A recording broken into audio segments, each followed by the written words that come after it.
forefinger on the right hand, which we use to tamp down the tobacco. The Freemason bit I gathered from the emblem on your watch chain. Aye, that's not so remarkable now you explain it.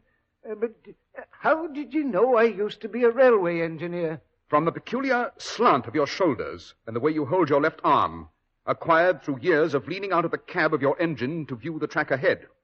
Furthermore, the callosities of your right hand and the muscular development of the forearm are typical of a man who's held a throttle in his hand for many years. Furthermore, a railway engineer develops the habit of keeping his hat on to protect his hair from soot and grime.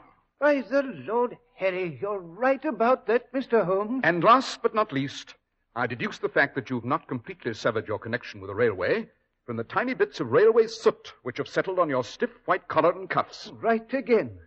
Just last year they made me station master down at Waterloo Station. And it's sooty enough there, so I still keep my hat on, in spite of the fact that it's a bowler and not too comfortable. As a matter of fact, Mr. Holmes, it's concerning what's going on at the station that I've come to consult you. Oh? And what's going on? Trains off schedule, wrecks, disorderly conduct on the platforms? If it was anything like that, me and the station police could handle it ourselves, Mr. Holmes. Oh, no, sir. There's been nothing that you could lay a finger on. And yet, every time one of the new deluxe boat trains comes in with a load of toffs from Southampton, somebody's luggage turns up missing. Mostly it's a valise belonging to some rich American lady with a fine mess of jewels in it. Well, surely it's not too difficult to keep track of the luggage that's taken off the station platform. Everyone has to go through the small gate at the end. That's right, Dr. Watson. And no one's allowed on those platforms except in the passengers from the train and them that has platform tickets. And me porters and the police. Well, that would be an event. Not that you're not our favorite storyteller, Dr. Watson, but, well, actually, to meet the gentleman in the flesh, that is, I hope you understand, Doctor. Quite. The doer outrates the teller. After all, what would I be without Sherlock Holmes? An obscure and not too successful medico, I'm afraid. Ah, yes, but what would Sherlock Holmes be without you, Dr. Watson? A brilliant, yes, but unknown consulting detective. Yes, possibly. But before you use up all that emollient lather on me, suppose you save a few glowing phrases for Clippercraft clothes. Emollient lather? Oh, yes, you mean soft soap. Well, I'll tell you what, Dr. Watson. There are two products you can sell the public without using soft soap, and I mean Sherlock Holmes Adventures and Clippercraft clothes. There I'm inclined to agree with you, Mr. Harris. Yes, sir. Those are two times when we, seeing is believing guys, as you call us, Dr. Watson, we kind of go off the deep end, and for good reason. These days, $40 to $47.50 for a truly well-tailored suit, $33.75 to $40 for fine-looking tropicals, and $26.50 for luxurious sport jackets are mighty low prices. As soon as you see them, you'll know at once they're remarkably modest for Clippercraft's fine quality. Such value, despite rising costs of materials and manufacturing, makes Clippercraft a must if you're determined to get the most for your money. Without the unique Clippercraft plan, we couldn't bring these top-drawer Clippercraft values to you, because this plan concentrates the buying power of 1,036 of the nation's finest independent stores from coast to coast, providing steady year-round operation, reducing manufacturing and distribution costs, putting the savings in your pocket. All of this at your own friendly local store, the store you can trust. Simply compare Clippercraft with clothes selling for many dollars more.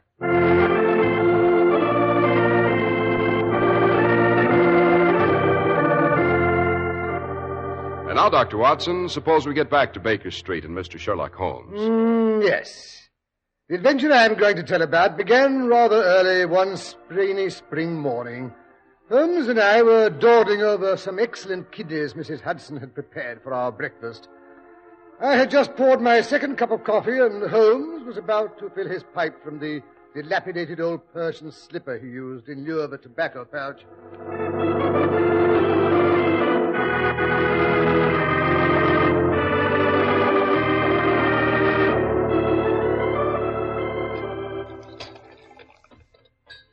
The trouble with you, Watson, as I've so often remarked, is that you see, but you do not observe. Oh. Any intelligent person who contemplates his fellow man should be able to deduce his occupation, his habits, and previous history after having observed his subject for 30 seconds. Oh, fiddle-faddle. You see a man, you make all sorts of wild guesses. about his past and personality. And even if you guess right, what of it? My dear Watson, the science of deduction, as I practice it, is not guesswork, but a precise and accurate compilation and interpretation of minutiae that has unraveled many crimes and saved countless lives and reputations. Oh, bother. One of your clients, Holmes. Why do they always have to try to pull the bell out by the roots? Because they're harassed, Watson. People rarely consult Sherlock Holmes except in extremis. Yes, here he is. Watson, suppose you see what you can deduce from a first impression of the fellow. All right. Come in, come in. Which of you gentlemen is Mr. Sherlock Holmes, the detective? I have that somewhat dubious honor. This is my friend and colleague, Dr. Watson. How do you do? Won't you come in? Thank you. Here, now, take this armchair. You've come to consult me, I gather. That I have. In that case, make yourself comfortable. Won't you remove your hat? Oh, beg pardon. I'm that fashed I clean forgot where I was at. Well, Watson, what do you make of him? Well, I should say, obviously, late middle-aged, bald, past injury to the left leg or hip, which occasions a limp, and the thickness of his speech and the use of the word fashed indicate he's of Scottish origin. I am not. Born and brought up in Sussex, I was. Naturally, the thickness of the speech is caused by a faulty upper plate. The use of the word fashed was picked up in his railroading days. In all probability, he was engineer on the run-up to Edinburgh. But now he's been promoted to a somewhat more sedentary position, still connected with the railway. Oh, incidentally, Watson, the limp is not due to a leg or hip injury, but to a rather painful corn on the little toe of the left foot. Am I right, Mr. George Hogarth. And right you are, Mr. Holmes. In addition, Mr. Hogarth, you are a Freemason, you smoke a pipe, and you cut your nails with a pair of clippers that have seen better days. Oh, that's God's truth, Mr. Holmes. But how in the name of all that's holy you found out that It's all quite simple, Mr. Hogarth. Once Holmes elucidates, which he will now proceed to do. The damaged nail clippers I deduced from the somewhat jagged outline of the nail edge. That's right, sir. It's been like that ever since Nellie, she's my wife, pinched it to cut some picture wire to hang up her mother's picture. See, the pipe is also self-evident when one contemplates the somewhat charred and discolored forefinger on the right hand, which we use to tamp down the tobacco. The Freemason bit I gathered from the emblem on your watch chain. Aye, that's not so remarkable now you explain it. But how did you know I used to be a railway engineer? From the peculiar slant of your shoulders and the way you hold your left arm, acquired through years of leaning out of the cab of your engine to view the track ahead. Furthermore, the callosities of your right hand and the muscular development of the forearm are typical of a man who's held a throttle in his hand for many years. Furthermore, a railway engineer develops the habit of keeping his hat on to protect his hair from soot and grime. By the Lord Harry, you're right about that, Mr. Holmes. And last but not least, I deduce the fact that you've not completely severed your connection with the railway from the tiny bits of railway soot which have settled on your stiff white collar and cuffs. Right again. Just last year they made me station master down at Waterloo Station. And it's sooty enough there, so I still keep my hat on, in spite of the fact that it's a bowler and not too comfortable. As a matter of fact, Mr. Holmes, it's concerning what's going on at the station that I've come to consult you. Oh? And what's going on? Trains off schedule, wrecks, disorderly conduct on the platforms? If it was anything like that, me and the station police could handle it ourselves, Mr. Holmes. Oh, no, sir. There's been nothing that you could lay a finger on. And yet, every time one of the new deluxe boat trains comes in with a load of toffs from Southampton, somebody's luggage turns up missing. Mostly it's a valise belonging to some rich American lady with a fine mess of jewels in it. Well, surely it's not too difficult to keep track of the luggage that's taken off a station platform. Everyone has to go through the small gate at the end. That's right, Dr. Watson. And no one's allowed on those platforms excepting the passengers from the train and them that has platform tickets. And me porters and the police have been keeping an eye on them. You can bet your life. And yet, each time the boat train arrives, a valuable piece of luggage disappears, eh? Vanishes, it does. Into thin air. Sounds like a bit of legerdemain, eh, Holmes? You don't suppose Mr. Houdini has taken to crime? Houdini? Who's he? The American magician who's come over. They say he's come to consult that writer chap. What's his name? Yes, Arthur Conan Doyle. Mr. Houdini and Mr. Doyle are both reputable gentlemen, Watson. In fact, there's some intimation that Doyle may be knighted for his literary activities. Oh, Falderall is no better than I am. That's as it may be. To return to the robberies at Waterloo Station, Mr. Hogarth, Objects do not vanish into thin air, even for Mr. Houdini. There must be some logical explanation of the phenomena. Tell me, have there been any other unusual occurrences at the time the thefts took place? Well, that is nothing you could call unusual, Mr. Holmes. But the robberies always do seem to go along with a small commotion of some sort. I suspected as much. Go on. Well, there was the ladies' Pekingese that got away. And another time, a steamer trunk got shoved off the platform. The porters just got it back before the 10:40 from Plymouth came roaring in. And another time, an old codger fell and twisted his hip. They had to bring a wheelchair. And each time after the turmoil had subsided, a valuable piece of luggage was missing. Yes, sir.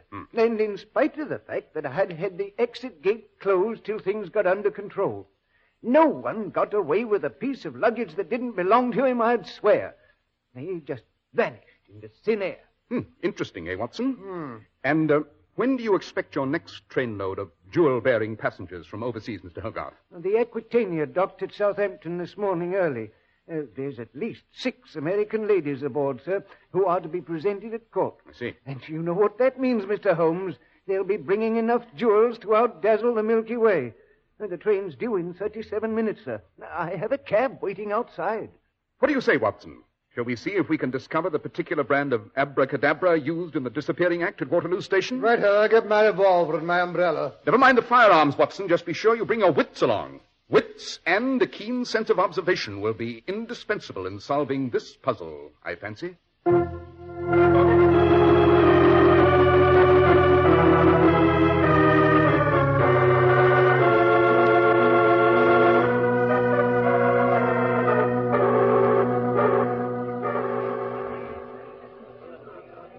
Now then, if you stand there, Mr. Holmes, you can get a view of the entire platform.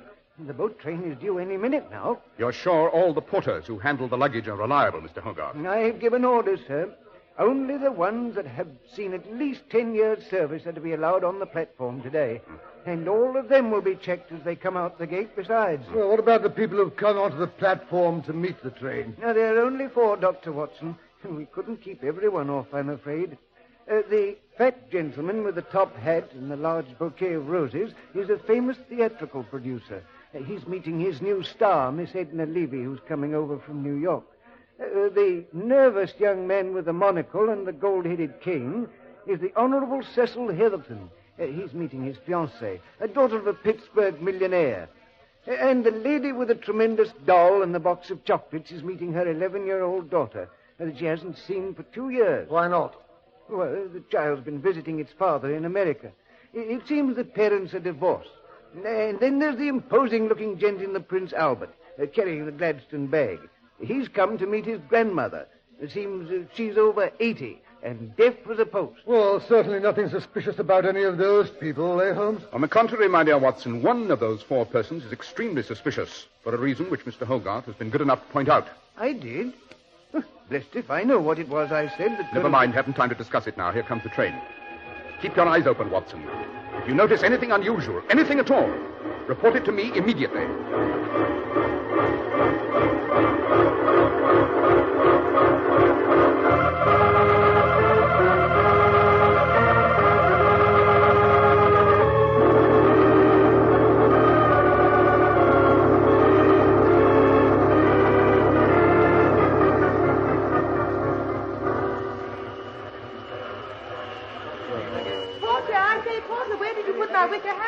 Well, the producer has located his star, the Swain his fiancée, and Mamma has discovered her offspring. But where in thunder is Grandma? That's what I was wondering. I have 2 more pieces, Porter, and I've seen around in a green hat box.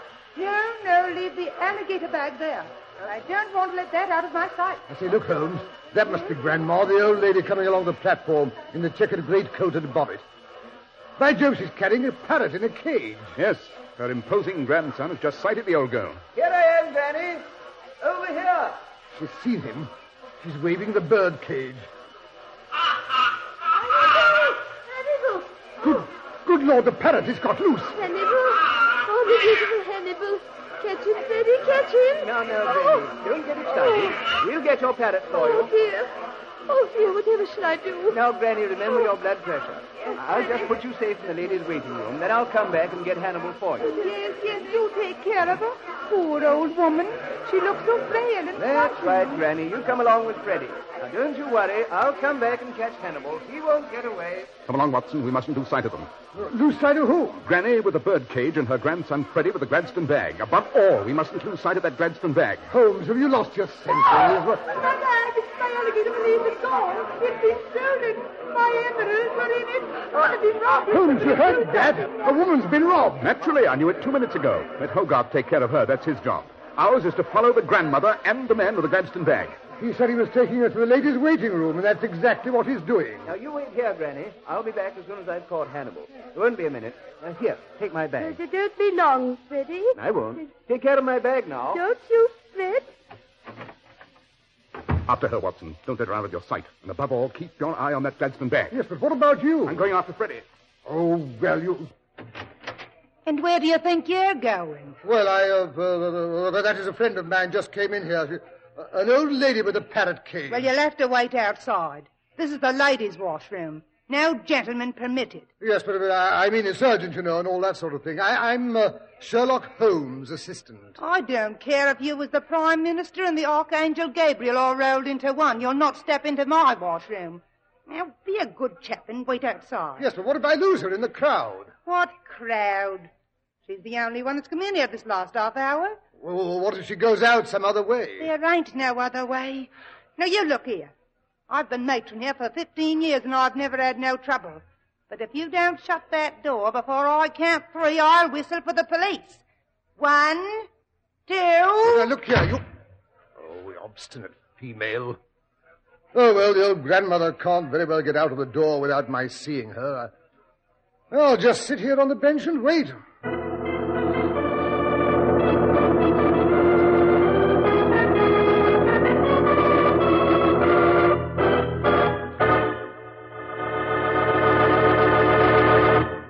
If clothing values finer than Clippercraft are obtainable, we've yet to see them, and we've done a lot of looking. You see, the whole idea behind Clippercraft is to concentrate on bringing you out of this world values. That's why we developed the famous plan that concentrates the buying power of 1,036 of the nation's finest stores from coast to coast. You won't find anywhere such evident fine quality in suits for only $40 to $47.50. In beautifully styled tropicals at only $33.75 to $40, in handsome sport jackets at only $26.50. See them tomorrow at your favorite local store. For selling expensive clothes at inexpensive low prices at the nation's finest stores is the great big idea behind the Clippercraft plan. That's why men who know insist on Clippercraft clothes. So be sure to visit the Clippercraft store in your city. These leading stores in the metropolitan area are proud to add their names to Clippercraft in your suits, top coats, sport jackets, and tropicals. In Manhattan, John Wanamaker Men's Stores, Broadway at 8th and 67 Liberty Street. Saks 34th, Broadway at 34th. In Brooklyn, Abraham and Strauss. In Newark, New Jersey, Boulevard Men's Shop, Kresge Newark. And in Jamaica, the B&B Clothes Shop, 16408 Jamaica Avenue.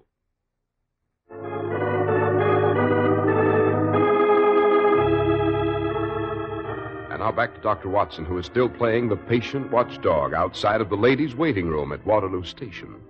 45 minutes have passed before Holmes returns, looking rather disconcerted.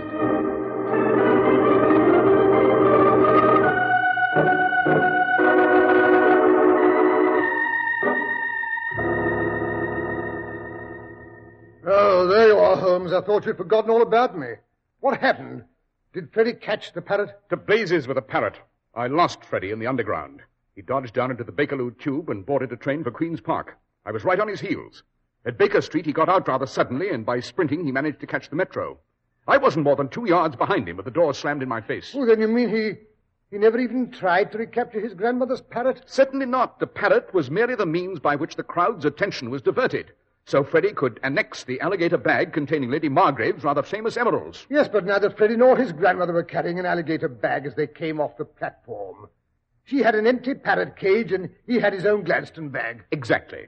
Lady Margrave's alligator bag was inside the Gladstone, which is an ingenious affair with a disappearing bottom and 2 clamps, which catch and hold any object over which the Gladstone bag's placed. Oh, you mean he just put the Gladstone down over the alligator bag and walked off with it?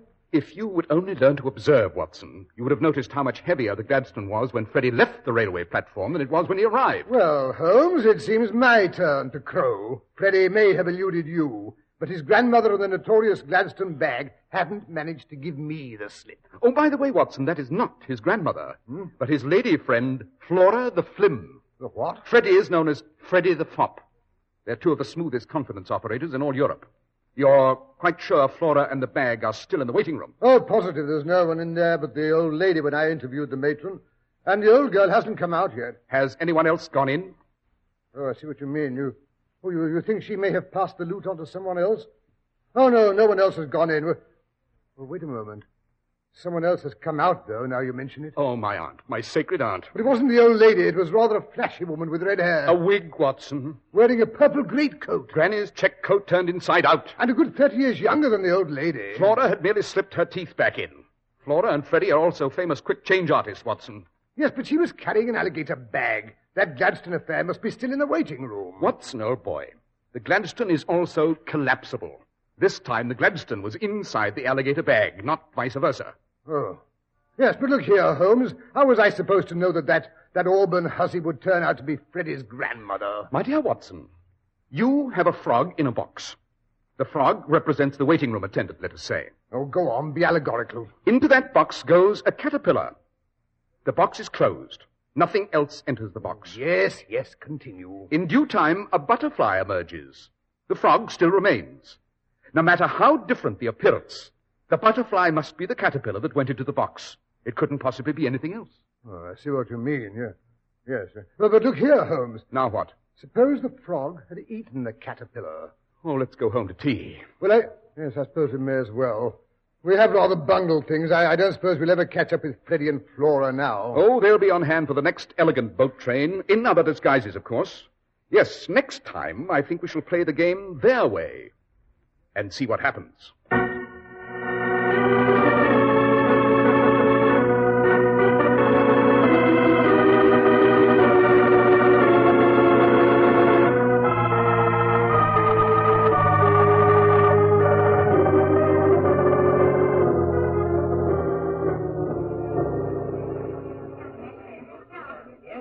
Confound it, Mr. Hogarth. The next boat train is overdue, and Holmes hasn't shown up yet. You're sure he said he'd meet you here, Dr. Watson, on the station platform? Well, that's what his note said. Mrs. Hudson brought it to me with my eggs this morning. She said Holmes was up and away before she'd even had her early tea. I do wish he'd show up. That big steel millionaire, Mr. Ramsgate McGregor, was on that boat. It's rumored he's bringing some pretty valuable papers along with him. It's got something to do with an invention of some sort that'll astound the world, they say. What will they think of next? Wireless central heating, illuminating gas. Aye. First thing you know, they'll be flying without wings. Not in our lifetime, Mr. Hogarth. Well, I don't see anyone resembling Freddie waiting on the platform this time. Just that fat old man who's a good foot shorter and twice as big around. And the horsey-looking woman with the Gladstone bag. By Jove, you don't suppose Freddie and Flora have reversed roles and she's carrying the bag this time? I thought of that, Dr. Watson. But you can't arrest anyone just because she's carrying a Gladstone bag. Why, there must be hundreds of them just like that going through Waterloo Station every day. Yes, you're right, confound it. It doesn't look very heavy.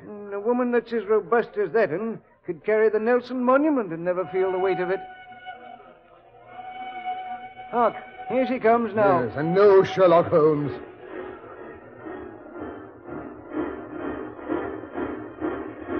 Now keep your eye peeled for Mr. Ramsgate McGregor. He's the one they'll be after this time if we give him the chance.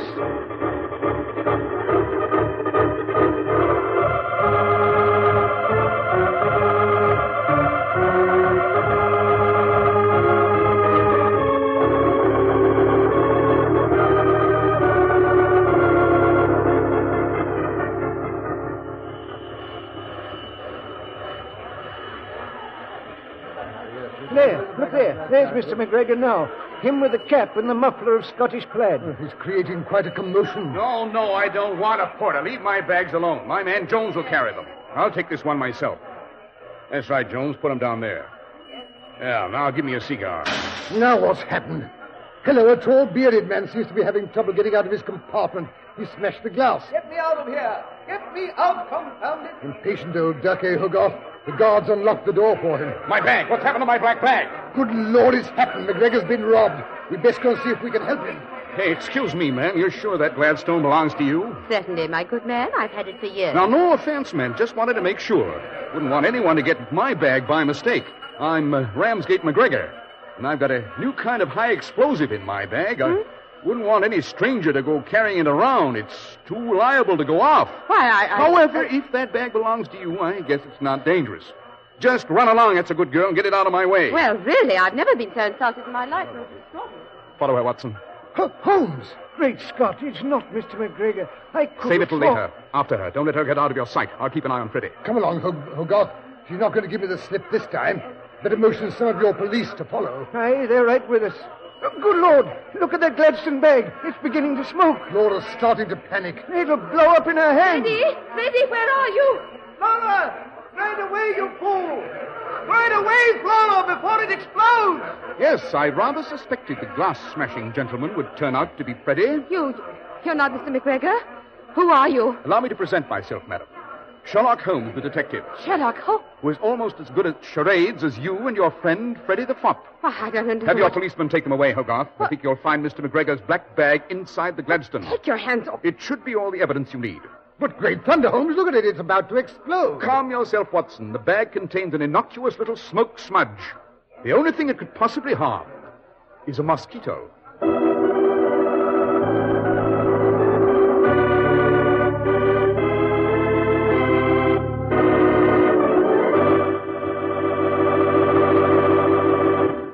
Well, that was an interesting adventure, Dr. Watson. It seems Holmes spotted Freddie almost the minute he laid eyes on him.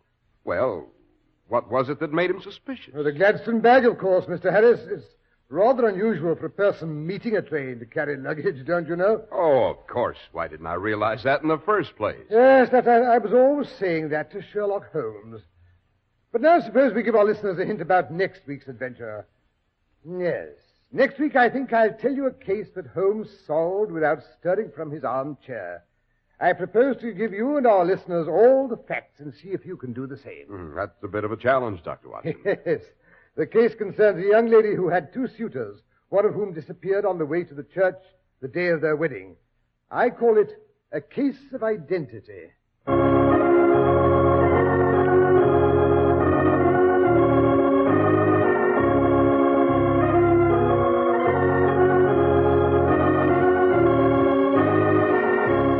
The makers of Clipper Craft clothes and 1,036 leading stores from coast to coast have brought you another in the new series of broadcasts featuring the world's most famous detective, Sherlock Holmes.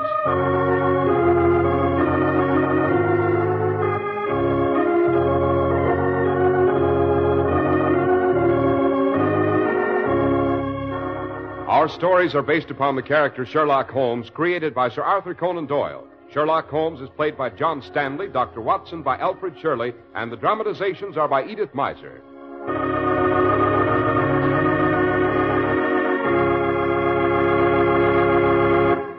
Sherlock Holmes is produced and directed by Basil Lochran, with special music by Albert Berman.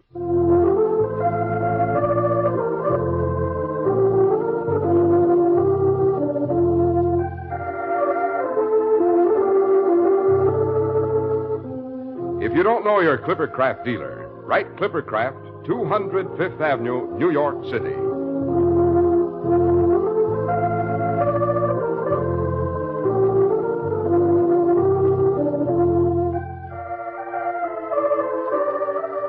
Be sure to listen next week to Sherlock Holmes in The Case of Identity.